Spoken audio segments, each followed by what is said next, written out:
नमस्कार, प्रादेशिक समाचार के साथ मैं कामिनी। पहले मुख्य समाचार। राज्य में लगातार हो रही भारी बारिश से जनजीवन अस्त व्यस्त। सरकार ने आज स्कूलों को बंद रखने का दिया निर्देश। सभी उपायुक्तों को किया गया हाई अलर्ट। रांची में एनडीआरएफ तैनात। केंद्रीय मंत्रिमंडल ने 8 राष्ट्रीय हाई स्पीड सड़क गलियारा परियोजनाओं को दी मंजूरी। 4,473 करोड़ की राशि से बनेगा रायपुर रांची सड़क गलियारा। मुख्यमंत्री हेमंत सोरेन ने की राज्य के अग्निवीरों की शहादत पर परिजनों को अनुग्रह राशि और नौकरी देने की घोषणा। भाजपा ने कहा, राज्यवासियों को गुमराह कर रहे हैं मुख्यमंत्री। झारखंड हाईकोर्ट ने झामुमो से निष्कासित विधायक लोबिन हेम्ब्रम की सदस्यता समाप्त किए जाने के स्पीकर न्यायाधिकरण के आदेश पर फिलहाल रोक लगाने से किया इनकार। जेपी पटेल ने भी दायर की याचिका। और पेरिस ओलंपिक में भारतीय बैडमिंटन खिलाड़ी लक्ष्य सेन सेमीफाइनल में पहुंचे। देश के लिए पदक किया पक्का। और अब समाचार विस्तार से। राज्य में पिछले 2 दिनों से लगातार हो रही तेज बारिश के कारण जनजीवन अस्त व्यस्त हो गया है। राजधानी रांची समेत राज्य के निचले इलाकों में बाढ़ जैसे हालात उत्पन्न हो गए हैं। कई घरों में पानी भर गया है। रांची में एनडीआरएफ की टीम को तैनात कर दिया गया है। राज्य सरकार ने एहतियाती कदम उठाते हुए राज्य के सभी स्कूलों को आज बंद रखने का आदेश जारी किया है। इस बीच राज्य के गृह विभाग की ओर से सभी उपायुक्तों को पत्र लिखकर सतर्क रहने का निर्देश दिया गया है। मौसम विभाग ने राज्य के ज्यादातर जिलों में आज भी लगातार तेज हवा चलने और भारी बारिश होने का पूर्वानुमान जताया है। मौसम वैज्ञानिक अभिषेक आनंद ने लोगों को सतर्क रहने की सलाह दी है। पूर्वी इलाके में वहां पे थोड़ी सी बारिश में कमी आएगी, बट कल में भी आपको झारखंड में काफी अच्छी बारिश देखने को मिल सकती है। और इसको देखते हुए आम जनों से हम लोग यही हिदायत बरतने की उम्मीद करते हैं कि आप निचले इलाके में पानी भर सकता है या थोड़ा सा घर में ही सेफली आप रहें। और क्योंकि अत्यधिक बारिश से पेड़ वेड़ गिर सकते हैं या जो कच्चा मकान है उसको भी थोड़ी क्षति हो सकती है और थोड़ी बिजली भी जा सकती है। तो ये सबको देखते हुए थोड़ा सावधानी से आप लोग अपना काम करें। केंद्रीय मंत्रिमंडल ने 936 किलोमीटर लंबी 8 राष्ट्रीय हाई स्पीड सड़क गलियारा परियोजनाओं को मंजूरी प्रदान की है। इनमें रायपुर रांची राष्ट्रीय हाई स्पीड गलियारा भी शामिल है। सूचना एवं प्रसारण मंत्री अश्विनी वैष्णव ने कहा कि कैबिनेट ने देश भर में लॉजिस्टिक दक्षता में सुधार, भीड़भाड़ को कम करने और पहुंच बढ़ाने के लिए महत्वपूर्ण निर्णय लिए हैं। बहुत बड़ा एक फैसला हुआ है। पूरे देश में 8 बड़े नेशनल हाईवे के प्रोजेक्ट्स जो कि एक्सेस कंट्रोल्ड एक्सप्रेस वेज हैं, cabinet committee on economic affairs ने प्रधानमंत्री श्री नरेंद्र मोदी जी की अध्यक्षता में अप्रूव किए हैं। ये प्रोजेक्ट्स 935 किलोमीटर की टोटल लेंथ के हैं और इसमें 50,000 करोड़ रुपए का इन्वेस्टमेंट होगा। मुख्यमंत्री हेमंत सोरेन ने राज्य के अग्निवीरों के शहीद होने पर उनके परिजनों को अनुग्रह राशि देने की घोषणा की है। विधानसभा के मानसून सत्र के आखिरी दिन मुख्यमंत्री ने सदन में यह घोषणा की। उन्होंने कहा कि राज्य के अग्निवीरों के साथ अगर कोई अप्रिय घटना होती है तो राज्य सरकार अनुग्रह राशि के साथ ही उनके परिजन को अनुकंपा के आधार पर सरकारी नौकरी भी देगी। सदन को बताना चाहूंगा कि अग्निवीर के विषय में भी हमारी सरकार एक मजबूत निर्णय लेने जा रही है कि जो भी अग्निवीर होंगे जिनकी नियुक्ति होगी और उनकी किसी घटना में मृत्यु होती है तो अनुदान उनको विशेष रूप से दिया जाएगा और अनुकंपा पर उनके परिजनों को नौकरी भी हम लोग देंगे।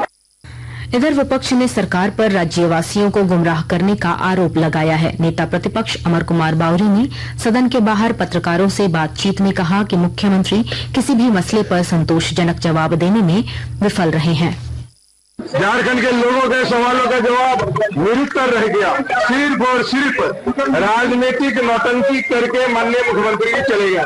जो वायदे 2019 में उन्होंने किया था और जिसके दम पर आए थे चुन करके, फिर उन्हीं वायदों को पोस्ट चेक के साथ जनता को बेवकूफ बनाने के लिए देने का काम किया। इनके पास उपलब्धि के नाम पर शून्य है। ये पूरी तरह से लोकतंत्र की हत्या करने वाले लोग हैं। 5 लाख बेरोजगारों को रोजगार देने के वायदे पर इन्होंने क्या कहा? कुछ नहीं कहा। आकाशवाणी के ताजा तरीन समाचारों के लिए आप हमारी वेबसाइट newsonair.gov.in पर लॉग ऑन कर सकते हैं। ताजा समाचार X handle @AIR news alerts और Facebook page All India Radio news पर भी उपलब्ध है।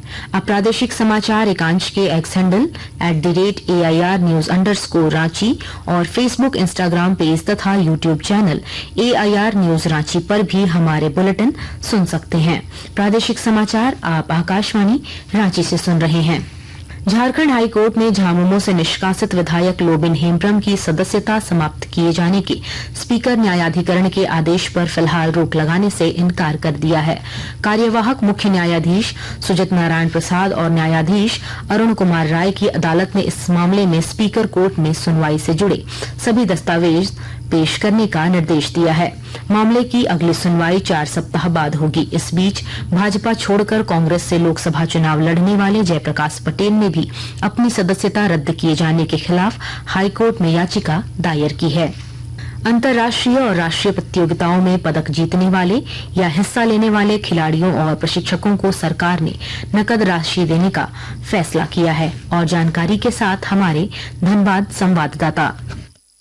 पर्यटन, कला संस्कृति, खेलकूद एवं युवा कार्य विभाग द्वारा अंतर्राष्ट्रीय व राष्ट्रीय प्रतियोगिताओं में पदक जीतने वाले या हिस्सा लेने वाले प्रतिभागी खिलाड़ियों और प्रशिक्षकों को उनकी उपलब्धि के आधार पर नकद राशि दी जाएगी। इसके लिए योग्य खिलाड़ियों व प्रशिक्षकों से आवेदन मांगे गए हैं। झारखंड राज्य के वैसे खिलाड़ी जिन्होंने दिनांक 1 अप्रैल 2023 के बाद अंतर्राष्ट्रीय या भारतीय ओलंपिक संघ से मान्यता प्राप्त खेल प्रतियोगिताओं आदि में पदक जीता हो अथवा खेल में हिस्सा लिया हो तो जिला खेल पदाधिकारी के माध्यम से नकद पुरस्कार का लाभ लेने के लिए आवेदन कर सकता है।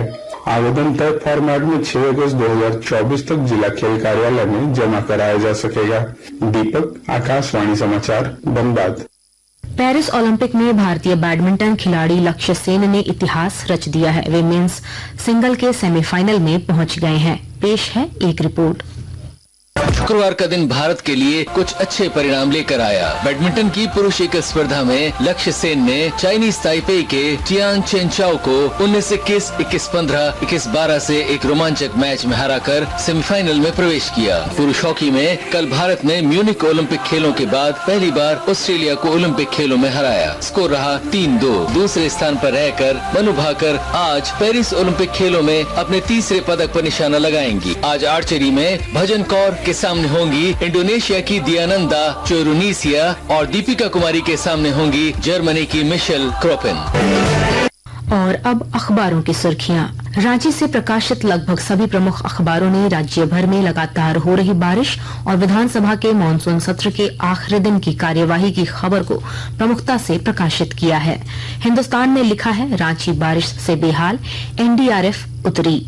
प्रभात खबर के शब्द हैं, भारी बारिश से कई मोहल्ले डूबे, बांधगाड़ी में उतरी NDRF की टीम, आज स्कूल बंद। दैनिक भास्कर लिखता है, झारखंड में 24 घंटे से लगातार भारी बारिश, रांची में पहली बार NDRF को उतारा, आज स्कूल बंद।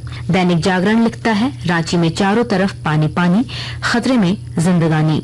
रांची एक्सप्रेस लिखता है, मुख्यमंत्री ने मैया समान योजना के प्रचार वाहन को हरी झंडी दिखाकर किया रवाना। अंग्रेजी अखबार द टाइम्स ऑफ इंडिया और हिंदुस्तान टाइम्स ने नीट UG पेपर लीक मामले पर सुप्रीम कोर्ट के फैसले को पहले पन्ने पर प्रमुखता से प्रकाशित किया है। अंत में मुख्य समाचार एक बार फिर। राज्य में लगातार हो रही भारी बारिश से जनजीवन अस्त व्यस्त। सरकार ने आज स्कूलों को बंद रखने का दिया निर्देश। सभी उपायुक्तों को किया गया हाई अलर्ट। रांची में NDRF तैनात। केंद्रीय मंत्रिमंडल ने 8 राष्ट्रीय हाई स्पीड सड़क गलियारा परियोजनाओं को दी मंजूरी। 4,473 करोड़ की राशि से बनेगा रायपुर रांची सड़क गलियारा। मुख्यमंत्री हेमंत सोरेन ने की राज्य के अग्निवीरों की शहादत पर परिजनों को अनुग्रह राशि और नौकरी देने की घोषणा। भाजपा ने कहा, राज्यवासियों को गुमराह कर रहे हैं मुख्यमंत्री। झारखंड हाईकोर्ट ने झामुमो से निष्कासित विधायक लोबिन हेम्ब्रम की सदस्यता समाप्त किए जाने के स्पीकर न्यायाधिकरण के आदेश पर फिलहाल रोक लगाने से किया इनकार। JP पटेल ने भी दायर की याचिका। और पेरिस ओलंपिक में भारतीय बैडमिंटन खिलाड़ी लक्ष्य सेन सेमीफाइनल में पहुंचे, देश के लिए पदक किया पक्का। इसके साथ ही आकाशवाणी रांची से प्रादेशिक समाचार का ये बुलेटिन समाप्त हुआ। नमस्कार।